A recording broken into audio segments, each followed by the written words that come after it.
Hello friends, this is DL Harry and welcome to our video. तो ये देखते हैं कि मार्केट में आज कैसे मूवमेंट्स हुए और कल हम मार्केट को किस तरीके से ट्रेड कर सकते हैं या उसे अवॉइड कर सकते हैं अगर वो कंसोलिडेशन में रहता है। तो यहाँ पर आप देख सकते हैं बैंक निफ्टी का चार्ट है 15 मिनट टाइम फ्रेम में। तो यहाँ पर गैप डाउन मार्केट ओपन हुआ और एक कैंडल बनाकर उसके बाद थोड़ा कंसोलिडेट करने के बाद अपसाइड गया, लेकिन वहीं से प्राइस रेजिस्ट हुआ। अपना हाई जो था इसने ब्रेक ज़रूर किया, लेकिन उसके बाद इसकी क्लोजिंग नहीं दी इसने और फिर से डाउन आ गया। और डाउन भी कहाँ तक आया है, मैंने आपको पहले ही कहा था कि अगर ये डाउन आता है और 35,000 के लेवल को क्रॉस करता है तो ये 34,800 जो कि हमारे पास पहले स्ट्रॉन्ग रेजिस्टेंस था, इसके पास ये सपोर्ट ले सकता है। तो आप देख सकते हैं कि आज का जो लो लगाया है वो ऑलमोस्ट 34,831 के समथिंग इसने लगाया है और उसके बाद से वापस से अपसाइड मूव आ गया, यानी कि ये स्ट्रॉन्ग सपोर्ट का काम किया है अभी फ़िलहाल के लिए, आज के लिए, क्योंकि ये फर्स्ट टाइम टच कर रहा था। अगर ये यहीं से सपोर्ट लेता है तो इसमें कंटिन्यू बाइंग अभी भी आने के चांसेस है। अगर हम डेली टाइम फ्रेम पर देखें तो यहाँ पर एक कैंडल जो बनी है आज, वो एक रिजेक्शन कैंडल के रूप में आई है। हमारे पास बॉडी छोटी ही है लेकिन विक उससे थोड़ी बड़ी है। तो अगर मान लीजिए कि यहाँ पर बाइंग का सिनेरियो बनता है कि जो पहले हमारे पास रेजिस्टेंस लाइन थी वो सपोर्ट का काम कर जाती है। जस्ट अ मिनट, इस चार्ट को थोड़ा सेट कर लेते हैं। ये देखिए, ये जो लाइन थी हमारे पास, ये बड़े टाइम फ्रेम पे आ रही थी कि ये 34,800 का लेवल हमारे पास सपोर्ट लेवल था, लेकिन सॉरी रेजिस्टेंस लेवल था, और अभी ये सपोर्ट का काम कर रहा है। तो अभी अगर ये सपोर्ट का काम करता है, जो कि फिब अगर हम यहाँ पर अप्लाई करते हैं तो आप देखेंगे कि ये यहाँ से जो अप ट्रेंड शुरू हुआ था, यहाँ से इसने जो रिट्रेस किया है, जस्ट अ मिनट, ये ऑपोजिट अप्लाई हो रहा है। तो यहाँ से अगर हम इसको अप्लाई करेंगे पूरे चार्ट पे तो आप देख पाएंगे कि ये ऑलमोस्ट 38% तक रिट्रेस हुआ है। उसके बाद में इसमें वापस से रिजेक्शन आई डाउन साइड के लिए और ये अप साइड में मूव करना स्टार्ट किया। ये देखिए, ये जो लेवल आ रहा है ये 38% का आ रहा है, जिसके ऊपर ये जिसके नीचे ये क्लोजिंग नहीं दिया है। तो या तो ये इसके नीचे क्लोजिंग दे तो हम मान सकते हैं कि नेक्स्ट लेवल इसका 34,500 का हो सकता है, जो कि फिब में भी आप देख सकते हैं कि 50% का रहेगा डेली टाइम फ्रेम पे। अगर ऐसा नहीं होता तो या तो ये इसी जोन में कंसोलिडेट करे, अदरवाइज़ ये अपने वापस से इस लेवल को टच करे जो कि 23% पे है, 35,300 के आसपास का। तो वहाँ तक की मूव हमें इसमें मिल सकती है। लेकिन अगर हम इसे जो बड़ी बड़े टाइम फ्रेम पे जो हमारे सामने अपसाइड में ट्रेंड लाइन आ रही थी, ये वाली रेजिस्टेंस के रूप में जो काम कर रही थी, अगर हम इसे रेजिस्टेंस के रूप में देखते हैं तो यहाँ पर ये सेलिंग का प्रेशर कंटिन्यू रहेगा और फिर ये डाउन साइड आ जाएगा।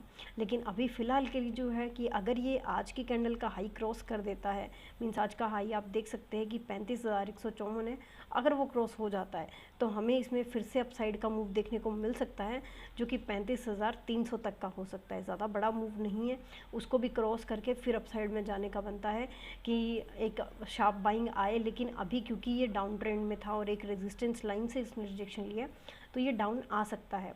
अगर हम निफ्टी में देखें तो निफ्टी में भी जो हमारे पास एक सपोर्ट लाइन थी, हो सकती थी, एक लेवल था जो हमारे पास जहां प्राइस बार बार कंसोलिडेट कर रहा था, उसको ब्रेक करके डाउन साइड में एक कैंडल बना दिया। तो अगर ये यहाँ पर भी सेम ऐसी ही कंडीशन होती है कि ये सपोर्ट नहीं लेता और ब्रेक करता है तो वापस से इसके पास डाउन साइड के जो चांसेस हैं वो 15,700 के समथिंग के रहेंगे, 750 के समथिंग के।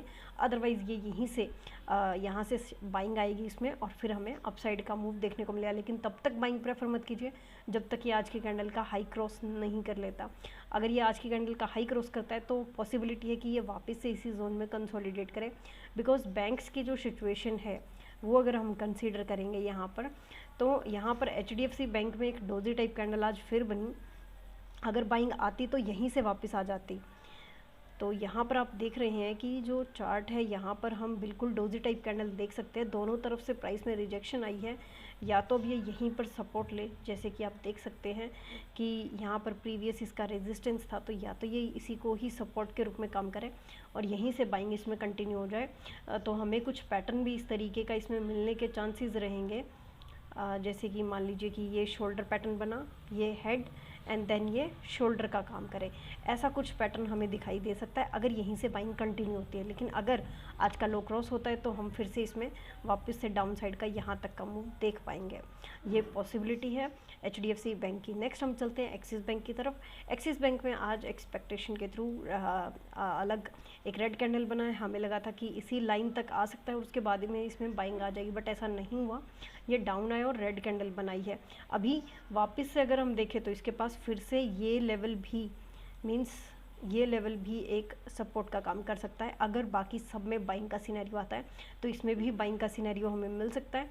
लेकिन अगर ये आज के लो को क्रॉस कर देता है और अपनी क्लोजिंग दे देता है, क्लोजिंग सबसे इंपॉर्टेंट होती है डेली टाइम फ्रेम पे, उसके बाद में फिर से इसमें हमें डाउन साइड का ही व्यू देखने को मिलेगा। अप साइड का हम तब तक नहीं कह सकते जब तक ये अपने हाई को क्रॉस करके अप साइड का मूव हमें नहीं दे देता है। मोस्टली सेंटिमेंट्स आप देख रहे हैं कि सभी में डाउन साइड के ही आ रहे हैं। यहाँ पर भी मैंने आपको कहा था कि ये इस जोन में कंसोलिडेट करें और फिर अप साइड या डाउन साइड का हमें मूव दे, लेकिन आज के कैंडल ने डाउन साइड में क्लोजिंग दे दी है और यहाँ पर फिलहाल इसके पास कोई सपोर्ट नहीं है जहाँ से प्राइस रुक सके और ये सपोर्ट लेके अब जा सके। लेकिन जो सपोर्ट लाइन इसके लिए काम कर सकती थी वो ब्रेक हो चुकी है, क्लोजिंग हो चुका है, तो इसमें पॉसिबिलिटी है कि ये डाउन ही लेकर आए।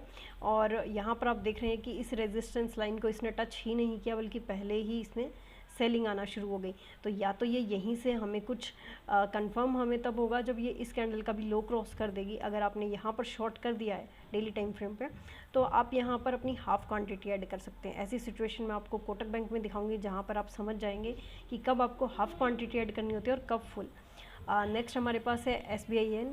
यहाँ पर आप देख सकते हैं कि ग्रीन कैंडल बना लेकिन अपने जो सपोर्ट लाइन थी पहले उसके लिए एक रेजिस्टेंस का काम कर रही है। तो अभी या तो ये यहीं कंसोलिडेट करें, अदरवाइज़ ये डाउन आए, बिकॉज बाइंग तभी आएगी जब ये इस लाइन के ऊपर अपनी क्लोजिंग दे देगा। तब तक इसमें बाइंग का सिनेरियो नहीं है, आप इसे अवॉइड कर सकते हैं। सेलिंग का तब रहेगा जब इस कंसोलिडेशन को ये ब्रेक करे और अच्छे वॉल्यूम के साथ ब्रेक करे, तो आप इसमें डाउन साइड का व्यू देख पाएंगे। कोटक बैंक में अगर हम देखें तो कोटक बैंक में आज एक रेड कैंडल बनी है और रिजेक्शन के साथ बनी है। इसमें मैं आपको बताती हूँ जो कि हाफ क्वांटिटी और फुल क्वांटिटी का मैटर था। 15 मिनट के टाइम फ्रेम में मैंने आपको कहा था कि एक सिमेट्रिकल ट्रायंगल पैटर्न बन रहा है, तो हो सकता है कि ये इसे जब भी ब्रेक करे तो हमें जहाँ से ये पैटर्न बनना शुरू हुआ है उतना मोमेंटम ये देता है पैटर्न। तो हमारा टारगेट जो था वो ऑलमोस्ट यहाँ पर आप देख सकते हैं कि 1890 के आसपास हाई है और 1830 के आसपास का लो है, मतलब 60 पॉइंट का हमारा टारगेट हो जाता। तो आप देख सकते हैं कि कल जैसा हुआ, गैप डाउन ओपन हुआ और उसके बाद में अप साइड में मूव करके इस लाइन को ब्रेक किया यहाँ पर और क्लोजिंग हुई है।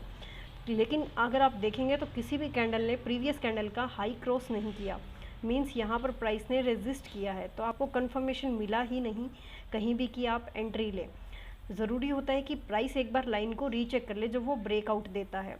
ब्रेकआउट अगर मान लीजिए कि जैसे ये लाइन ऐसे ब्रेक कर रही है और ये रीचेक करके फिर अगर जा रही हो तो आप मोर कंफर्म हो सकते हैं। जस्ट अ मिनट, इसको अच्छे से ड्रॉ कर लेते हैं हम। यस, तो यहाँ पर मान लीजिए कि इस तरीके से ये ब्रेकआउट हुआ। ओके, तो यहाँ पर ये इस तरीके से ब्रेकआउट होता है और फिर रीचेक करके फिर जाता है ये अब।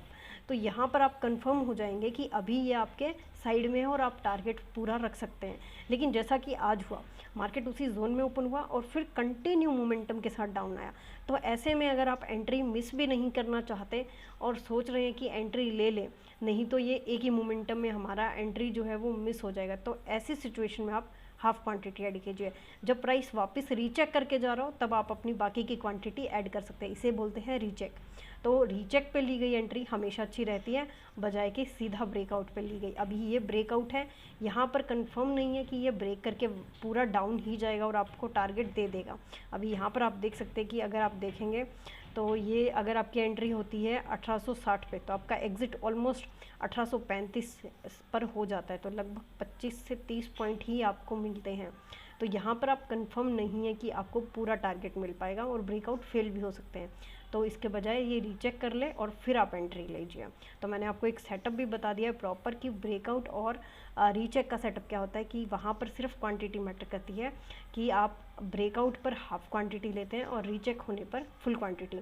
तो इस तरीके से ये ट्रेडिंग का सिनेरियो है। अभी अगर हम डेली टाइम फ्रेम की बात करें कि इसमें किस तरीके का मूव आ सकता है, देखिए इसमें बाइंग आई है लास्ट में और जो ये प्राइस पे आकर रुका है, जहाँ पर इसने सपोर्ट लिया है वो प्रीवियस लो को अभी इसने क्रॉस नहीं किया है और वहीं से इसमें बाइंग आ चुकी है।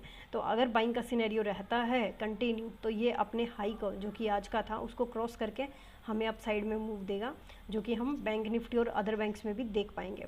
तो ये यहाँ तक आ सकता है 1900 के साइकोलॉजिकल लेवल तक। लेकिन अगर इसमें सेलिंग प्रेशर कंटिन्यू रहता है तो हो सकता है ये इसी जोन में ओपन हो और फिर हमें डाउन साइड का व्यू देखने को मिले और वापस ये इसी लेवल पर आकर रुके और फिर यहाँ पर कंसोलिडेट होकर वापस से डाउन आए। तो ऐसी पॉसिबिलिटी है। अभी फ़िलहाल कंसोलिडेशन है 2 दिन से मार्केट, तो कोई भी मूवमेंट नहीं है। आप ऑप्शन बाइंग स्पेशली इग्नोर कर सकते हैं। अगर आप सेल करते हैं तो आप ऑप्शन सेल कर सकते हैं, लेकिन बहुत ही कम क्वांटिटी में, स्पेशली तब जब मार्केट कंसोलिडेट हो। अगर मार्केट ट्रेंड में तो आप अपनी फुल क्वांटिटी लीजिए। सो आज के लिए इतना ही फ्रेंड्स, मिलते हैं नेक्स्ट वीडियो में। Till then thank you and happy trading.